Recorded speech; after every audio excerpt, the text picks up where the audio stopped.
जूही जी बोलिए। वॉकआउट तो आपने किया ना, जब भी हम आपसे मुद्दे पे चर्चा की। मानक जी, एक तो इन्होंने कहा, तो मैं पूछना चाहती हूँ महिला आरक्षण बिल कब जमीन में आएगा, कब ये लागू करेंगे? दूसरी बात, इलेक्टोरल बॉन्ड्स के बारे में मैडम कुछ बोल दें।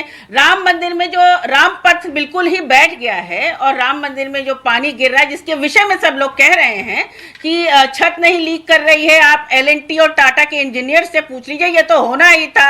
ये अरे जूही जी, जूही जी थोड़ा सा आराम से। जूही जी जेडीयू की प्रवक्ता है अनुप्रिया, थोड़ा आराम से। नहीं मैं कल को पता नहीं क्या हो जाए। नहीं बिल्कुल आराम से चलिए। नहीं मानक जी देखिए, सत्य तो सत्य, तथ्य तो तथ्य। हम पूछ रहे हैं कि जाति जनगणना कराएंगी मैडम? ओके अनुप्रिया जवाब दीजिए जल्दी से, उसके बाद विश्लेषण। अनुप्रिया जल्दी से बोलिए। जाति जनगणना कराएंगी, ये बताइए। अग्निवीर खत्म कराएंगी, दो चीजों पे चल हो जा शुरू। केसरिया से मन जोगी हुआ रे, दिल झूमे देखो पतवारा हुआ रे, दिल झूमे देखो पतवारा हुआ रे। हर पल मनाओ केसरी त्योहार। विमल बोलो जुबान केसरी। बिल्कुल सुन लीजिए जूही जी, आपने अगर, मैं फिर कहूंगी कि राष्ट्रपति के भाषण को आपने सुना ही, जाति जनगणना अग्निवीर, तीनों पे बताइए। ओके अनुप्रिया बोलिए। महिला आरक्षण के बारे में आपने, अगर मैं फिर कह रही हूँ कि उन्होंने खुद से जिक्र किया कि नारी शक्ति बंधन अधिनियम के बारे में जिक्र किया, और आपको पता है कि 29 तक में ये होगा। आपको पता है, आप एक जाल फेंक करके जो जातीय आधारित जनगणना की बात कर रही है। मैडम जाति जनगणना कब होगी?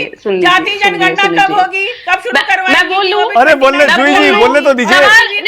जूही जी बोलने दीजिए कि आपने अग्निवीर जाति जनगणना बोलिए। अनुप्रिया बोलिए। यही देखिए, यही इनका चरित्र है इंडिया अलायंस का। सवाल पूछेंगे बहुत जोर से, सुनेंगे नहीं, वो कर जाएंगे। सदन में आप यही करते हैं।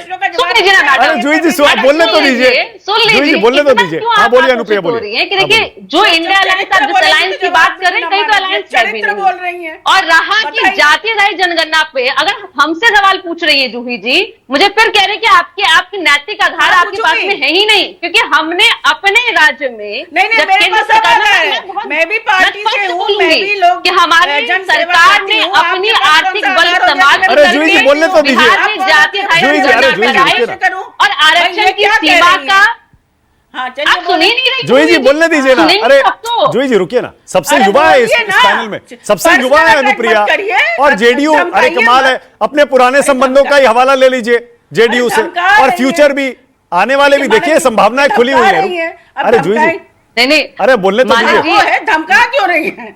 बोलिए अनुप्रिया। मैं धमका कर रही हूँ मानक जी, मैंने तो कहा कि इनका चरित्र यही है कि सवाल जरूर पूछते हैं, लेकिन सवाल पे टिकने की सवाल जवाब उनको सुनने की आदत नहीं है। आपने जातीय आधारित गणना की बात की। मानक जी मुझे बताइए, ऐसा कौन सा राज्य है कि जिसने अपने आर्थिक बल का इस्तेमाल करके राज्य में उस जनगणना के आधार पर जो हमारे रिपोर्ट आए हैं, हमने आरक्षण की सीमा बढ़ा दी है? और क्यों बढ़ाई है? क्योंकि हमें मानते हैं कि बिहार में अभी भी वैसा, और जो कह रहे हैं पता है, अग्निवीर पर बोलिए अनुप्रिया, अग्निवीर पर बोलिए। अग्निवीर पे मुझे पता है कि राष्ट्रपति ने कहा है कि निश्चित तौर पे इस पे संशोधन होना चाहिए, और हमारी मांग केसी त्यागी जी को अगर आपने सुना होगा, जूही जी